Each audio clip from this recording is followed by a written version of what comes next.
Kita lanjut pada sesi yang kedua, sesi tanya jawab. Pertanyaan pertama,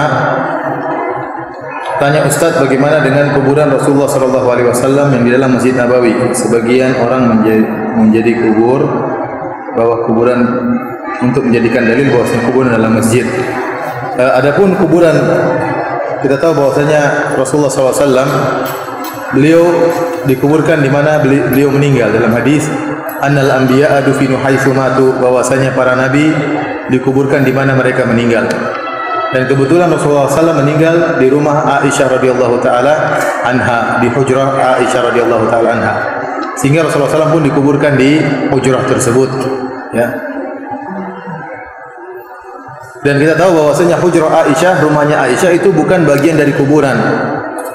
Di antara bukti bahwasanya rumah Aisyah bukan dari bagian dari kuburan, buktinya Aisyah kalau haid beliau di rumah tersebut.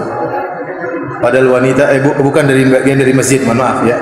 Rumah Aisyah bukanlah bagian dari masjid. Sebagai bukti bahwasanya Aisyah tatkala haid beliau tetap berada di rumahnya. Kalau seandainya rumah Aisyah bagian dari masjid, tentunya tidak layak wanita haid berdiam di masjid. Kemudian di antaranya juga Rasulullah SAW berhubungan dengan istrinya di rumah Aisyah. Namanya masjid, tidak boleh dilakukan demikian. Ini dalil bahwasanya rumah Aisyah bukan bagian dari masjid.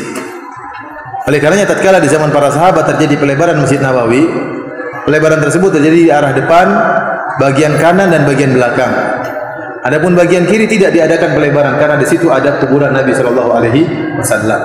Sampai akhirnya di zaman salah satu gubernur, ya, tahun 80 sekian Hijriah, terjadi pelebaran Masjid Nabawi ke arah kiri, sehingga masuklah areal kuburan Nabi ke dalam Masjid Nabawi. Yang itu yang kita lihat sekarang zahirnya demikian. Lantas sekarang dijadikan dalil bahwasanya kuburan, ya, bahwasanya masjid boleh dibangun di atas kuburan dan bahwasanya kuburan boleh ditinggikan. Maka kita katakan bahwasanya ini pendalilan yang tidak tepat, ya. Kenapa? Karena masjid sudah ada, kuburan sudah ada, dan masing-masing pada arealnya tatkala itu. Dan kemudian terjadi pelebaran Masjid Nabawi. Dan masjidnya tidak boleh dipindahkan dan kuburannya tidak boleh dipindahkan. Kuburan Nabi tidak boleh dipindahkan. Dan Masjid Nabawi juga tidak bisa dipindahkan. Rasulullah SAW mengatakan, "Salatun fi masjidi hadza." Salat di masjidku ini, tidak mungkin Masjid Nabawi pindah ke Jogja, tidak mungkin. Dan kuburan Nabi juga tidak mungkin dipindahkan. Rasulullah SAW harus tetap di situ. Yang kedua, jadi tidak bisa dikiaskan dengan masjid yang lain dan tidak bisa dikiaskan dengan kuburan yang lain. Jadi peristiwanya bukan ada kuburan dibangun di atas masjid atau masjid ada kuburannya, tidak, masing-masing berbeda. Kuburan sendiri, masjid sendiri. Masjid sendiri, kuburan sendiri. Namun terjadi pelebaran. Ini yang terjadi. Nah, tidak bisa dikiaskan dengan masjid-masjid yang lain dan kuburan-kuburan yang lain. Kenapa? Kuburan-kuburan yang lain masjid ada, taruh kuburan di situ. Atau kuburan ada, bangun masjid di atasnya. Bukan pelebaran, bukan.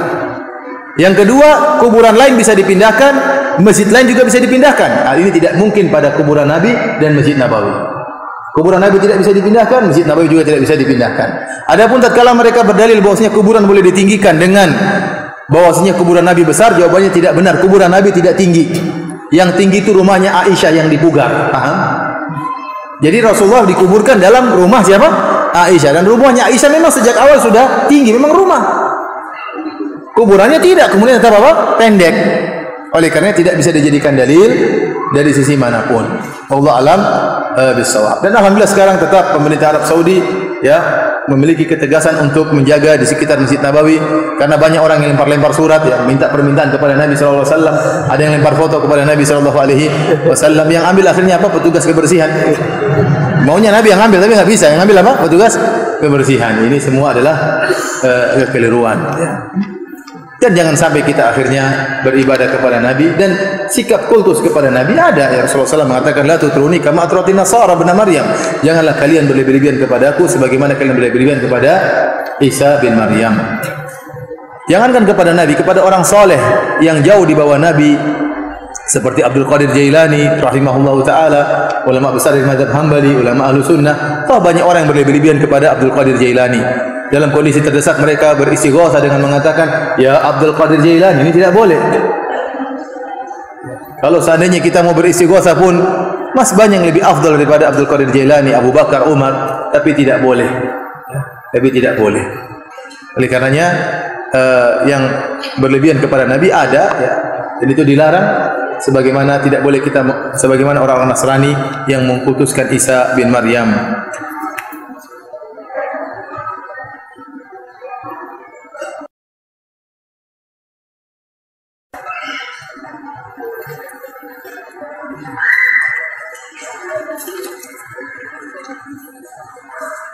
Ada kabar bahwasanya jasad Syekh Fulan masih utuh, terus banyak orang-orang salafi yang tobat. Ini kabar dari mana seperti ini? Ya akhi, kabar-kabar harus banyak orang. Antum lihat sumber kabar antum dari media sosial, itu tidak. Media sosial itu apakah thiqah? Ya, terlalu banyak kabar yang tidak benar.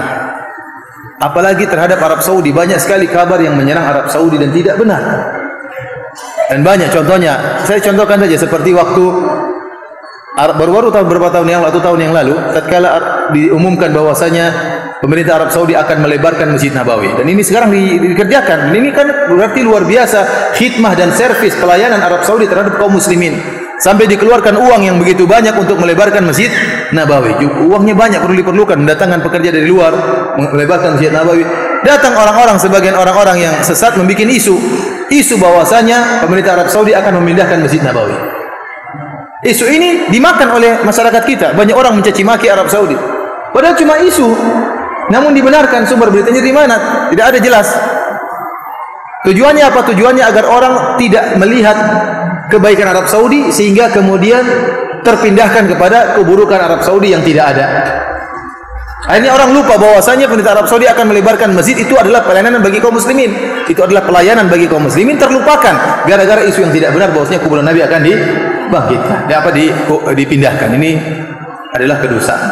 Contoh seperti mereka mengatakan ada orang Wahabi yang naik di atas kubah Nabi SAW ingin menghancurkan kubah. Tahu-tahu kena storm, akhirnya hangus dan tetap aja ada di atas apa? Kubah hijau. Ini enggak benar. Ini sini orang Madinah saja enggak ada yang tahu. Orang Jawa kok tahu, atau orang Indonesia kok tahu? Dari mana seperti orang Sleman tahu, orang Madinah aja enggak ada yang tahu. Ya akhi, kalaupun ada orang kebakar, ini semuanya bikin cerita sedikit untuk menghilangkan semua dalil. Contoh seperti ada orang mengatakan, saya pergi berdakwah, saya tinggalkan istri saya, tidak kasih makan, tidak kasih minum, tahu-tahu saya suruh masak panci dengan isinya batu, tahu-tahu dibuka isinya jadi nasi. Sehingga dalil tentang suruh bekerja hilang semua, dalil tentang untuk bertawakal untuk hilang semua gara-gara satu cerita yang enggak jelas dari mana ceritanya. Yang anaknya kelaparan, istrinya sakit harus diperhatikan, hilang semua. Sekarang orang bikin dalil seperti ini untuk menjatuhkan misalnya salafi. Katakan ada orang salafi naik Kubah, ingin hancurkan Kubah, kena storm. Emang pemerintah izinkan mau hancurkan Kubah pakai pahat begini? Ngapain untuk? Apa enggak, kalau itu sudah ditangkap polisi, tidak perlu halilintar dari langit. Kemudian kalaupun dia terbakar kena halilintar, ngapain dibiarkan terus di atas? Apakah keluarganya enggak nyari? Logikanya di mana? Sedangkan Abu Jahal saja meninggal dikuburkan oleh Nabi. Abu Jahal yang Fir'aun umat ini. Ini ada orang kena petir. Memang kalau kena petir kemudian berarti mati buruk? Kan belum tentu. Ada dalilnya. Orang kebakaran, bukankah di antara mati syahid terbakar itu tidak? Jadi orang bikin cerita seperti itu akhirnya buyar semuanya. Saya juga pernah dikirim videonya masih ada sini. Coba satu orang saya nontonkan. Pak Jendra aja saya nonton. Ini video cerita tentang orang ISIS yang katanya mati dalam kondisi tertawa. Benar ini videonya. Saya sering dibantah. Saya lagi bantah tentang masalah takfir. Ustaz, antum jangan banyak ngomong. Nih, buktinya orang ISIS mati dalam kondisi apa? Tertawa. Saya kasih cerita sama teman saya yang tadi, Thohir White, orang Amerika yang punya apa namanya disertasi tentang ahli tauhid salafi dari kalangan apa? Nasara.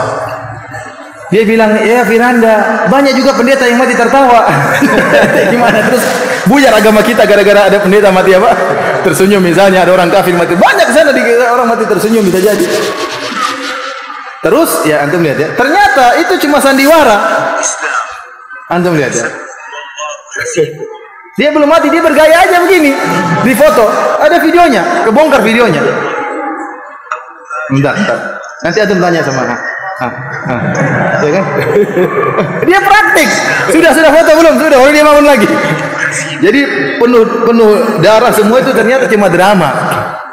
Nah, orang bikin cerita seperti ini supaya dalil semuanya buyar. Ente menyebutkan dalil enggak boleh, buyar. Buktinya ada yang apa?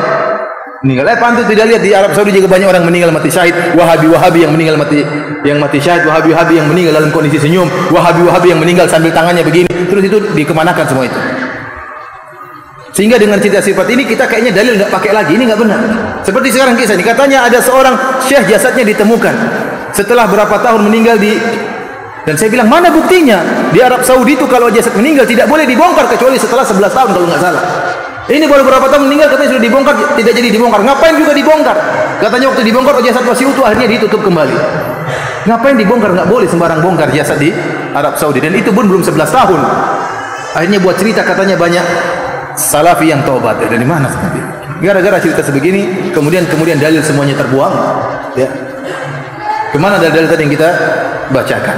Oleh karenanya para hadirin, ya, ingat cerita-cerita itu, ya, dicek kebenarannya, media sosialnya mana, sumbernya dari mana.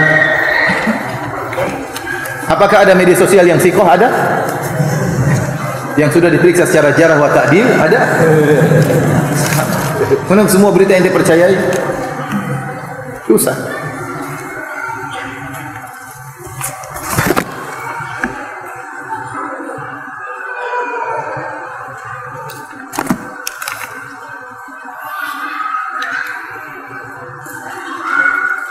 Ustaz, kenapa kita tidak bikin mazhab salafi? Ngapain bikin mazhab salafi?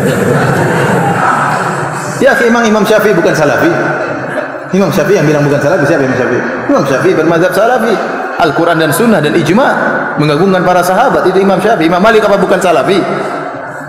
Kalau Imam Syafi'i, Imam Malik bukan salafi, apalagi ente. Imam Syafi'i itu salafi, Imam Malik juga salafi, semuanya mazhab salafi. Tapi ada perbedaan, ya. Semuanya sama, tujuannya sama, memahami Al-Quran dan Sunnah dengan pemahaman para salaf, dengan pemahaman para sahabat. Abu Hanifah berusaha memahami agama dengan pemahaman Ibnu Mas'ud radhiyallahu anhu.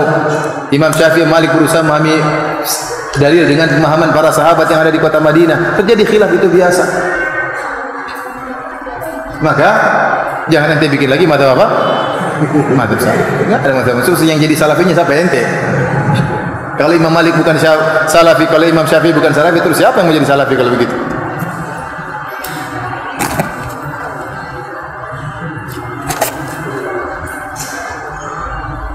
Bolehkah kita memilah dan memilih dari 4 mazhab yang sesuai pilihan kita? Ya. Ingat, saya katakan intinya bahwasanya bermazhab itu boleh karena itu memudahkan kita untuk belajar. Dan itu dianjurkan oleh para ulama. Seorang berusaha belajar misalnya dari mazhab pertama, belajar satu mazhab. Ini terutama bagi para dai. Setelah dia menguasai satu mazhab, baru kemudian dia mempelajari perbandingan mazhab. Sehingga belajar dia teratur. Sehingga belajarnya apa? Teratur. Tapi intinya boleh bermazhab, namun tidak wajib juga bermazhab. Silakan ada orang belajar tanpa mazhab, misalnya dia melihat pendapat yang lebih kuat secara dalil. Mungkin satu pendapat ini menurut dia yang lebih kuat adalah mazhab Maliki. Dalam masalah lain dia menilai lebih kuat mazhab Syafi'i. Boleh-boleh saja selama dibangun bukan atas hawa nafsu, tapi berdasarkan apa? Dalil.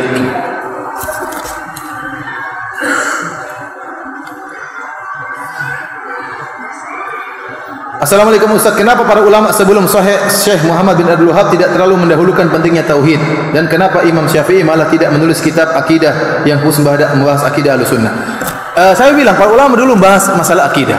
Bahkan Imam Al-Bukhari misalnya dalam buku-buku sunnah bab Rad alal Jahmiyah, bab tentang membantah Jahmiyah. Imam Ahmad menulis buku tentang Rad alal Jahmiyah wa Zanadiqah, bantahan terhadap Jahmiyah dan Zanadiqah. Ya, dan banyak ulama menulis bantahan-bantahan terhadap Jahmiyah. Tetapi fitnah kesyirikan dahulu belum muncul.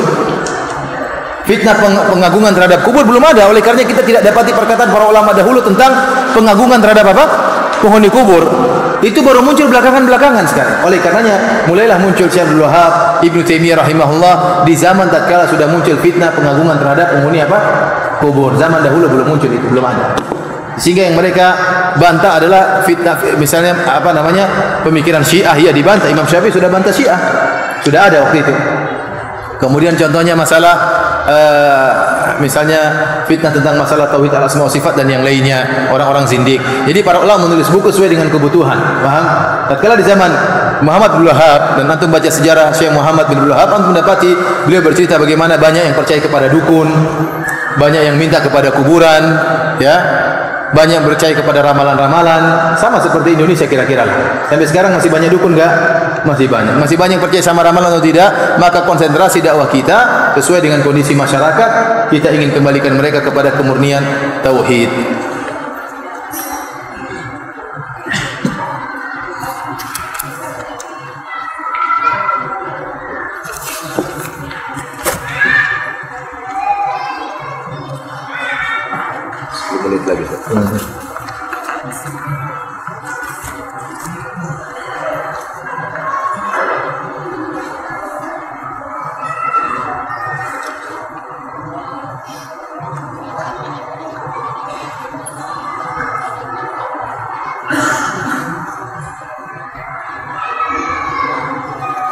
Saya seorang mahasiswi dari jurusan perbandingan agama. Dalam urusan perbandingan agama, mahasiswa belajar agama Islam maupun agama-agama selain Islam. Pada saat ada perayaan-perayaan keagamaan seperti Natal, Nyepi, Waisak dan dari mahasiswa perbandingan agama, melakukan observasi sebagai tugas mata kuliah. Apakah yang dilakukan perbandingan agama termasuk syirik? Enggak, maksud saya kalau hanya perbandingan agama, para ulama juga pakar perbandingan agama. Syekhul Islam Taimiyah punya buku ya tentang bantahan terhadap al-jawabus sahih liman baddala dinal masih. Jawaban yang tepat bagi orang yang merubah agama Nasrani. Itu bantahan terhadap orang Nasrani, dicetak 6 jilid. Ini berarti perbandingan agama. Dan para ulama dulu juga membantah ya, misalnya pemikiran-pemikiran orang-orang Yahudi, orang Nasrani. Jadi kita belajar perbandingan agama perlu, karena kita untuk berdakwah perlu mengetahui apa yang syubhat mereka, apa pemikiran mereka, bagaimana akidah mereka. Yang tidak boleh kalau kita ikut beribadah bersama mereka. Kalau kita ikut beribadah kepada mereka, ikut nyembah Tuhan mereka, baru itu syirik. Adapun pelajari kesalahan mereka, ini sudah dipelajari oleh para ulama sejak dahulu. Seperti buku misalnya karangan Abdul Qahir Al-Baghdadi, Al-Milal Al-Farqu Bainal Firaq, seperti Al-Milal wa Nihal Syahristani. Disebutkan tentang agama-agama, tentang aliran-aliran ya. Ini enggak jadi masalah dan ini untuk cabang disiplin ilmu yang diakui dalam Islam. Karena kita butuh mengetahui agama lain untuk membantah mereka, menjelaskan kesyirikan mereka. Bagaimana kiat-kiat menemukan sifat qanaah dalam kehidupan kita? Apalagi di lingkungan keluarga yang hidupnya sederhana. Dan ciri-ciri wanita yang memiliki sifat qanaah itu seperti apa, Ustaz? Kalau ingin qanaah ya, maka ingat kematian. Sering mengingat kematian. Kalau kita ingat kematian, kita tidak terlalu berminat untuk memiliki banyak dunia ini. Ya. Apa yang kita miliki alhamdulillah cukup. Semakin banyak dunia, semakin panjang hisabnya. Ya, seorang yang mengamalkan hadis Nabi SAW, kun fid dunya ghoriban ka'annaka gharibun aw abiru sabil. Kata Rasulullah SAW, jadilah kau di dunia seakan-akan orang yang asing atau sekedar numpang lewat. Orang asing apa? Seorang asing yaitu dia tidak akan tinggal selamanya di kota tersebut. Dia sedang bersafar tinggal di kota tersebut sebagai orang yang asing karena ada pekerjaan yang dia lakukan. Kalau sudah selesai dia kembali. Namanya orang asing. Kalau dia pergi ke tempat tersebut, dia tidak terlalu berminat lihat rumah-rumah yang mewah karena dia tahu dia tidak akan tinggal selamanya di situ. Ada orang punya mobil mewah, dia tidak terlalu berminat. Kenapa? Yang dia perhatikan bagaimana tugas dia selesai atau tidak. Yang dia minat bagaimana kalau bangun rumah di kampungnya sendiri. Seperti saya misalnya tinggal di Madinah. Saya tahu saya tidak akan selamanya di Madinah. Maka buat apa saya bangun rumah besar-besar di kota Madinah? Buat apa saya punya mobil mewah di kota Madinah? Yang paling penting rumah saya bagus di Indonesia, itu yang paling penting. Yang penting saya punya mobil di mana? Indonesia, karena saya bakalan pulang ke tanah air. Antum pun demikian. Yang paling penting antum punya istana di akhirat. Di dunia punya istana alhamdulillah enggak jadi masalah. Yang penting punya istana di akhirat. Oleh karena tatkala kita tahu kita hidup cuma sementara di dunia ini, ya maka kita akan qanaah. Tapi kalau kita merasa akan hidup selama-lamanya, itulah yang membuat kita tidak qanaah.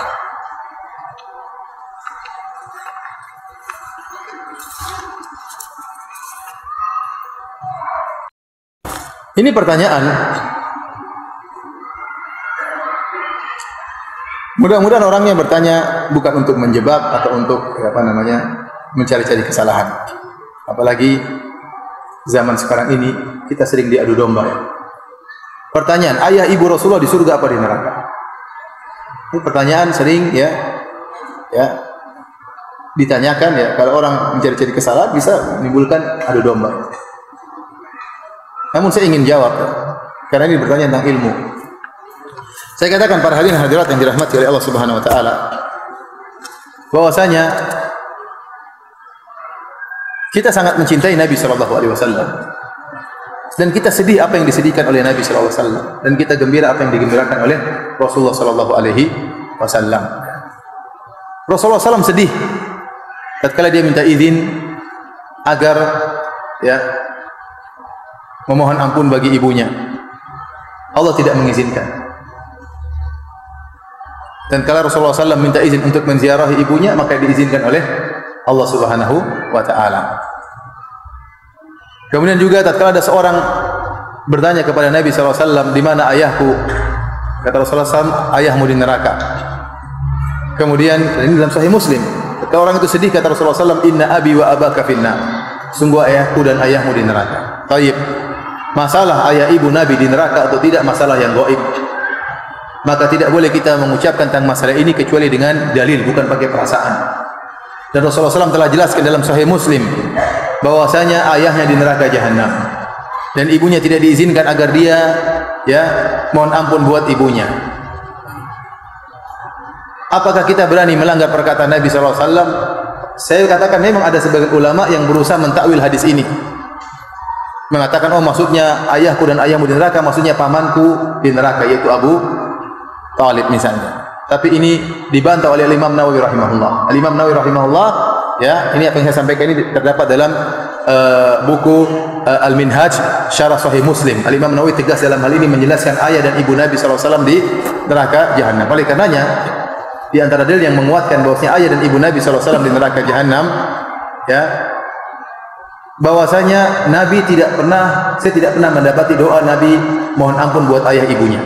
Antum pernah dapati doa Nabi sallallahu alaihi wasallam berdoa, Rabbi ghfirli wa liwalidayya? Pernah? Ada atau tidak? Padahal sebagai anak yang berbakti dia harus sering mendoakan kedua orang tuanya. Tapi saya tidak pernah menemukan Nabi berdoa, Rabbi ghfirli wa liwalidayya. Yang ada dalam Al-Quran, Allah merintahkan kita berbakti kepada orang tua. Allah berkata, wa qur rabbirhamhuma kama rabbayani shaghira. Tetapi doa Nabi sendiri, antum baca buku hadis-hadis, tidak akan antum mendapati Rasulullah SAW mengatakan, ya Allah ampunilah aku dan ampunilah kedua orang tuaku. Jadi saya lebih condong kepada pendapat Imam Nawawi yang menjelaskan bahwasanya karena Rasulullah SAW menjelaskan kedua orang tuanya di neraka, maka kita ikuti perkataan Rasulullah SAW. Kita mendahulukan hadis daripada perasaan. Kita mendahulukan hadis Nabi, sabda Nabi daripada perasaan. Saya tidak berani mengatakan ayah Nabi di surga. Saya enggak berani. Nabi bilang di neraka. Apakah saya bantah Rasulullah SAW? Saya enggak berani. Kalau anda punya dalil ayah Nabi di surga, saya akan mengatakan, saya ikuti, karena ini masalah gaib. Saya akan ikuti apa yang diucapkan Nabi. Datangkan dalil yang sahih bahwasanya ayah Nabi di surga. Apa susahnya bagi saya mengatakan ayah Nabi di surga? Tidak ada susahnya kalau ada dalilnya.